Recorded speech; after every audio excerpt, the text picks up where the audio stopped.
یاد رکھنا میں نے ساری کتاب پڑھ کے آیا ہوں اسلام آباد سے.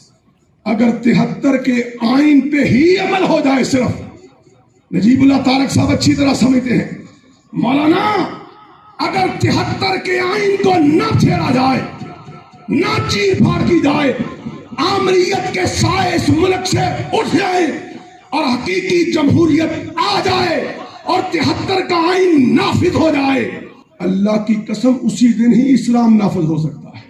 وہ پورا اسلامی آئین ہے, پورا اسلامی آئین ہے.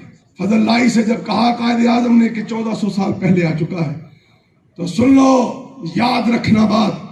اس دن فضل اللہ صاحب نے فرمایا تھا کہ پھر منہ سے نکالو, کیونکہ وہابی تھا نا, چونکہ چنانچہ گرچے مگرچے والا مولوی نہیں تھا, تیری میرے اگے, تیری اودے اگے, اودی اودے اگے نہیں. ہم وہ ہیں جو رب کو ڈائریکٹ آواز دیتے ہیں, اسی لیے کسی سے ڈرتے نہیں ہیں. تو مولانا نے فرمایا پھر نعرہ بلند کرو کہ پاکستان کا مطلب کیا, لا الہ الا اللہ. اور آج مرکزی جمعیت نے وہی نعرہ اپنے سبز حلالی جھنڈے پہ لکھا ہوا ہے.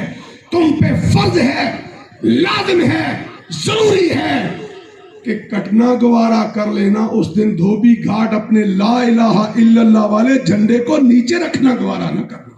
دو چیزوں کا اہل حدیث کو احساس ہوا ہے. نجیب اللہ صاحب ایجنسیوں کی بات کر رہے تھے.